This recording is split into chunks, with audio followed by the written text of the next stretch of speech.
perempuan yang mengandung tidak mengapa tidak berpuasa. Semua sepakat mengatakan perempuan mengandung wajib puasa. Nanti kalau orang yang mengandung itu nggak wajib puasa, kita setting aja kalau bisa ya, ngandungnya itu pada bulan Ramadan aja.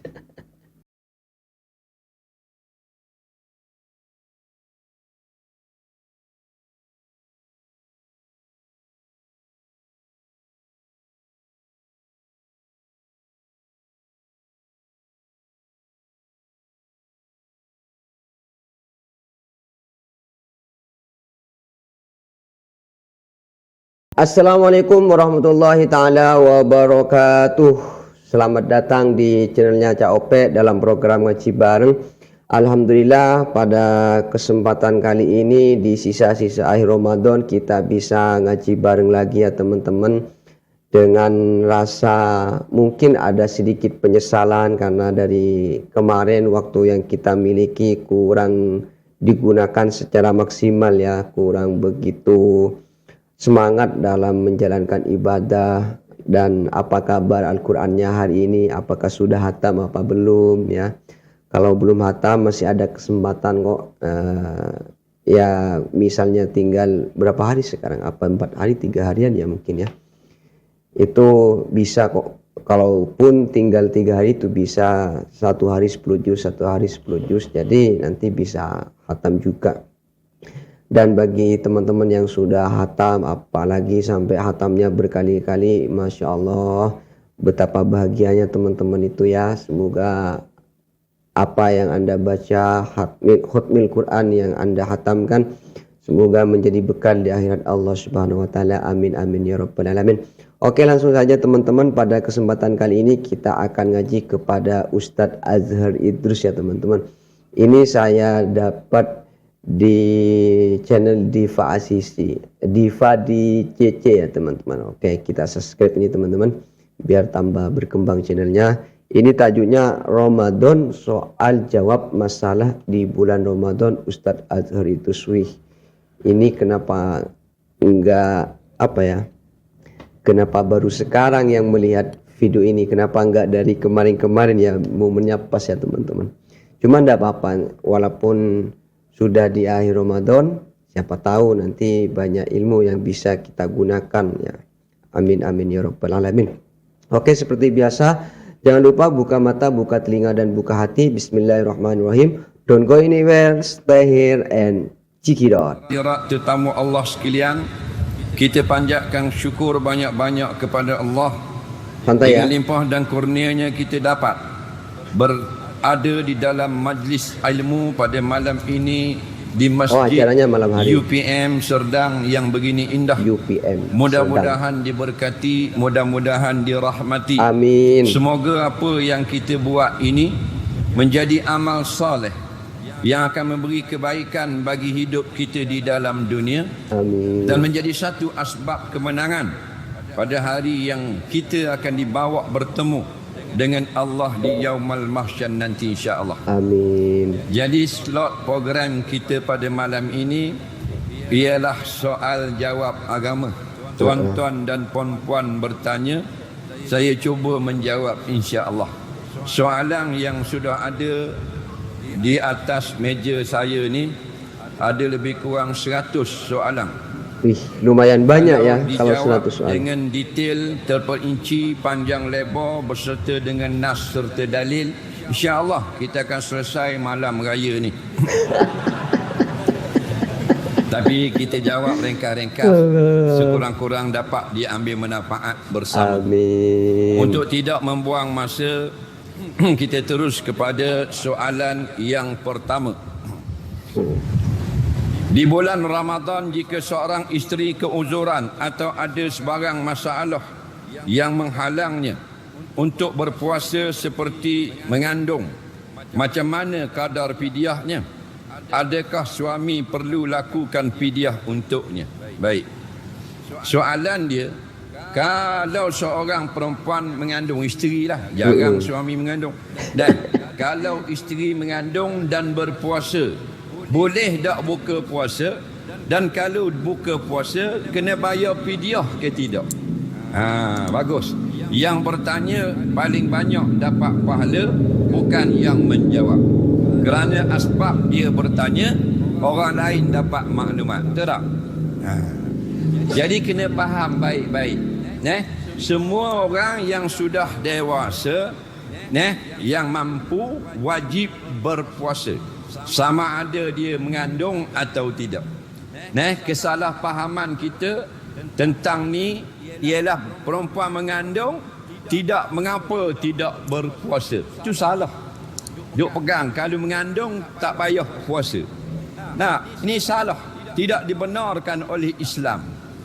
Yang dibenarkan ialah orang yang sakit.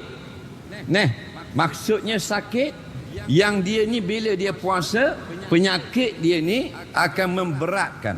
Sama ada semakin parah sakit dia atau badan dia akan jadi rosak kesihatan dan seumpama.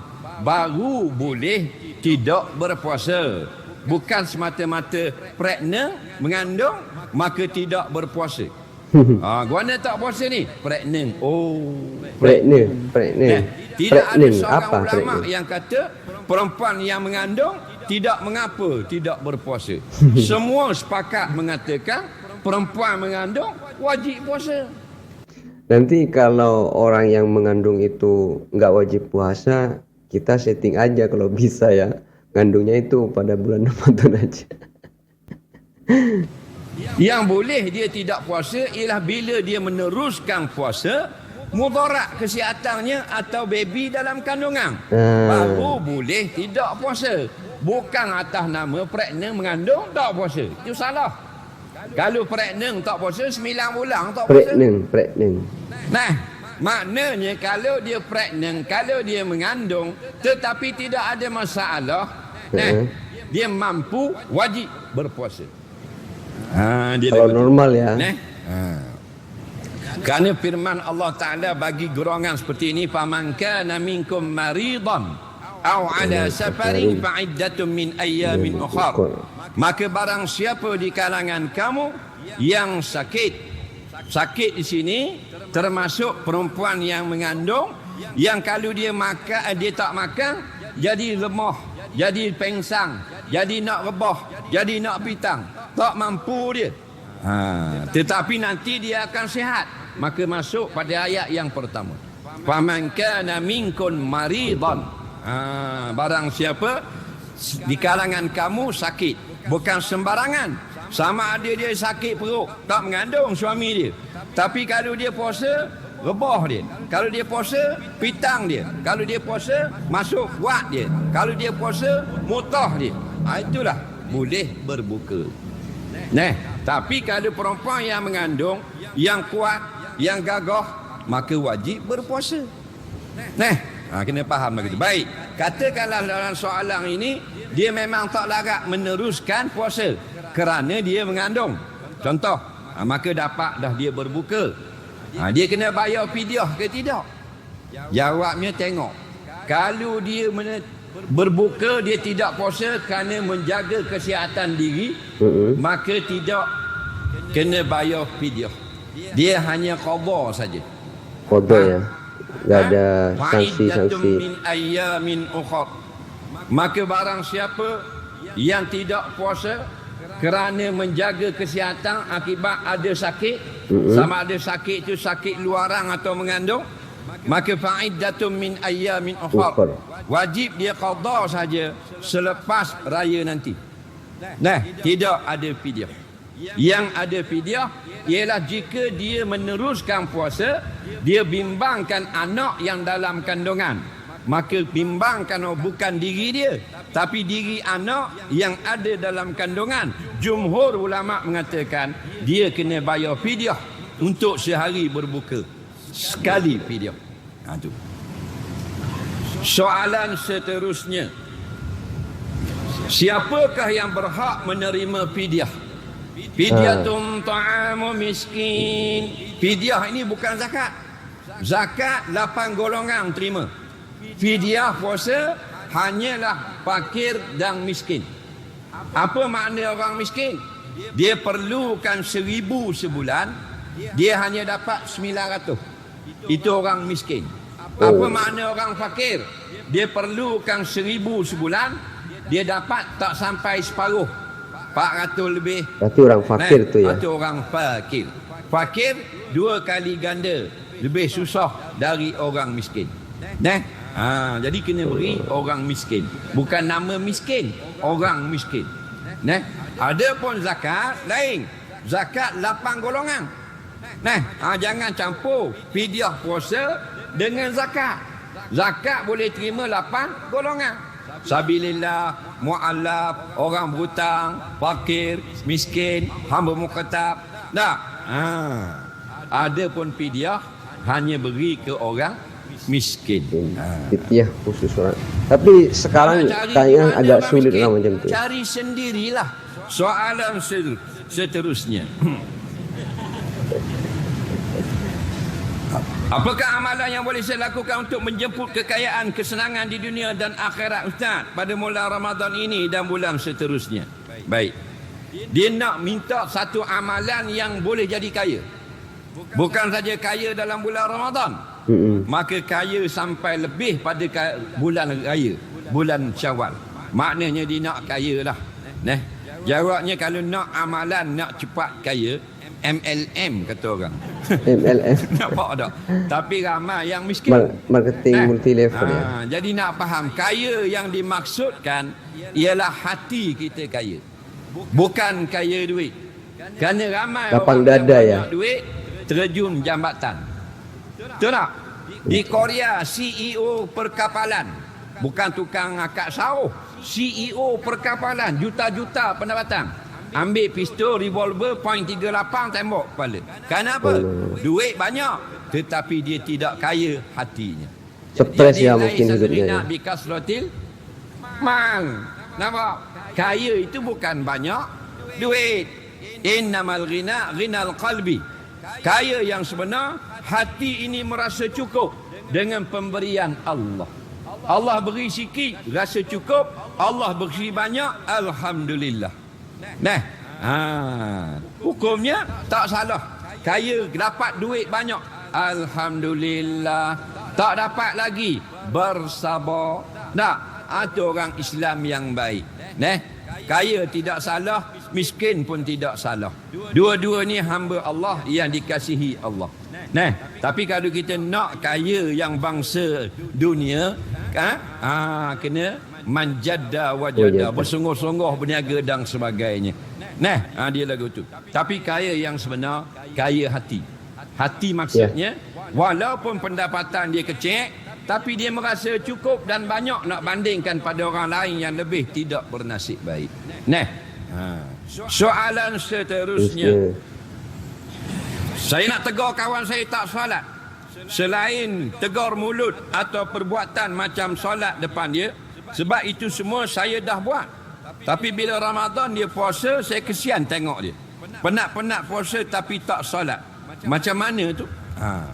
Kawan dia ni puasa tapi tak semayang. Molek tak? Baguslah. Dia begini. Ini banyak yang terjadi. Kita hidup terutama dalam subuh dunia ya. ini banyak amal. Ada amal wajib, ada amal sunat.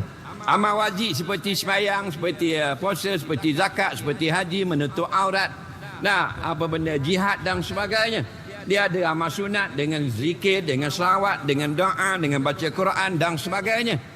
Maka amal fardu didulukan daripada amal sunat. Siapa yang buat sunat saja tak buat fardu, maka hukumnya tak jadi, rosak. Rosak terus. Dia ada satu lagi, fardu buat tapi pilih-pilih. Nampak? Contoh orang yang buat yang sunat tak buat yang fardu. Contohnya, samalah macam orang yang pakai serban sunat. Serbannya diikat di atas kopiah, kopiah pun sunat. Lalu dipakai celok, celok pun sunat. Kemudian dia bersugi, bersugi pun sunat. Lepas sugi dia sangkut di telinga, menunjukkan sunnah. Contoh, bola kocek kau tak nampak, dia masuk pula dengan minyak atar, minyak wangi. Sunnah Nabi. Ada 5 sunnah. Kopiah, serban, sugi, bercelak dan sapu minyak. Tambah lagi janggut pula, lagi sunnah. 6 sunnah. Semua tu sunat belaka. Cuma dia tak buat yang wajib. Apa dia? Dia tak pakai seluar. Seluar. Seluar itu apa? Dia jalan pusing ikut UPM ni. Tak dang satu pusingan. Mesti pengawal mari angkut dia, buat pergi hospital gila. Itu contoh orang yang buat sunat, tak buat yang wajib. Menutup aurat itu wajib. Kemudian pula yang fardu. Siapa yang mengerjakan segala amal, walaupun sebesar gunung amalnya, tetapi jika tidak ada tempat nak letak amal itu, maka amal itu tergantung. Kita beli ni macam kita dapat bawa bini kita berjalan kat bandar. Bang, peti sejuk baru bang. Beli peti sejuk baru. 5 pintu. Bang, TV baru bang ni, TV baru. Berapa inci? 600 inci. Oh, beli. Bang, kipas angin baru. Beli. Kapek baru. Beli habis. Lah, rumah tak ingat nak beli. Dah nak letak dia ni. Iya. Nengung tu laki aduh jeng kita. 3 lori barang. Lori kata nak hantar mana? Nak hantar mana bang? Tak tahu, rumah dah beli lagi ni. Bang, ini masalah. Maka seluruh amal wajib dan sunat tergantung. Tidak ada tempat nak letak jika dia tidak semayang. Allah. Kerana apa? Kerana semayang ni tiang agama. Rasulullah SAW berkata atau bersabda, Umududdin as-salah. Hadis sahih. Segala tiang-tiang agama adalah sembahyang. Rumah miskin, PPRT. Rumah kaya, kondominium mewah, 8 juta. Semua ada tiang. Rumah lembu pun ada tiang. Lagi. Betul tak? Nak buat kebayang ada tiang. Kandang ada tiangnya ya. Mana boleh? Kita nak letak tingkap, iaitulah haji. Nak letak dinding, iaitu puasa. Nak letak lantai, iaitu zakat. Padahal tiang tak ada. Tak boleh. Ayah haji kata esok pukul 8 tukang datang rumah saya. Nak diri rumah, nak naik rumah. Semua kayu-kayu semua ada dah. Esok pukul 8 tukang pun mari. Assalamualaikum haji. Waalaikumsalam. Macam dijanjikan kami semua tukang-tukang, 18 orang tukang, mari pukul 8 ni. Jadi nak diri dah ni rumah haji ni. Mana tiang ni? Kawan tukang tanya tiang dulu, takkan tanya pintu. Betul tak? Kami nak diri dah ni. Jawab Tuan Haji, begini, saya nak buat kelainan sempena Malaysia baru. Yang ini kami tak mau buat tiang lagi. Kita nak tukang buat tingkap dinding semua siap dengan sink, dengan bilik air, dengan atap. Last kali cocok tiang ke bawah. Nampak? Jadi tiang belum buat lagi. Nak buat yang lain dulu. Betul tak? Tukang pun tanya balik, Haji ada minum ketung tak? Ada pula nak letak tingkap dinding dan sebagainya, tiang tak ada, tak boleh. Maka begitulah tergantung puasa orang yang tidak semayang. Kerana semayang ialah umududdin, tiang agama. Dan semayang yang akan ditanya first dalam kubur. Awwalu ma yuhasabu 'alail 'abdu fil qabri as-salah.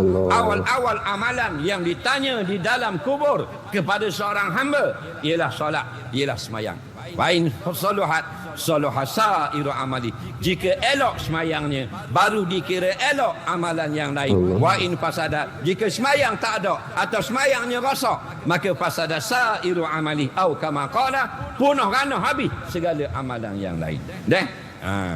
Jadi janganlah kita termasuk dalam golongan pelik ni.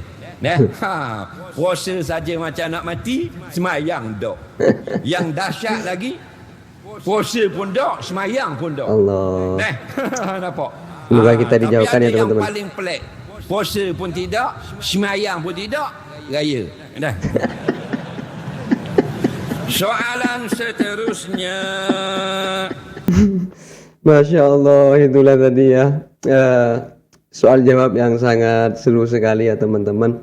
Saya cukupkan karena ya bulan puasa lah, pasti tahu sendiri teman-teman ya, tenaganya agak berkurang untuk melanjutkan sampai 20 menitan itu ya teman-teman. Di sini sudah jelas bahwasanya ketika orang yang mengandung itu bukan bukan tidak boleh berpuasa, tetap harus berpuasa. Cuma apabila kita posisinya mengandung itu bisa menyebabkan kandungan kita kurang sehat ataupun berdampak kepada yang mengandung ataupun yang hamil itu bisa kurang sehat apabila puasa, anggaplah ada istilahnya ada dururah lah, maka itu diperbolehkan untuk tidak puasa. Tapi kalau normal-normal saja itu bisa, bukan bisa, wajib untuk berpuasa. Terus ada pertanyaan yang orangnya puasa tapi tidak sholat. Masya Allah, jawaban Ustadz Adhar Idrus itu panjang lebar di sini loh. Banyak keterangannya di situ tentang tentang orang yang berpuasa tapi tidak sholat itu. Ustadz banyak menganalogikan, ibaratkan kita beli beli sesuatu peralatan rumah, beli ini, beli kursi, beli kasur, beli banyak macam lah, tapi ketika dibawa kita masih belum ada rumahnya, itu bagaikan macam itu ya teman-teman. Makanya semoga kita semua termasuk orang yang tetap istiqomah menjalankan puasa dan sholat sekaligus ya teman-teman. Karena kenapa? Karena kita takut menjadi orang yang tidak berpuasa, tidak sholat, tapi cuma sholat hari raya. Oke teman-teman, saya kira program ngaji bareng saya cukupkan. Mohon maaf apabila ada kesalahan. Ihdinas siratal mustaqim. Assalamualaikum warahmatullahi taala wabarakatuh.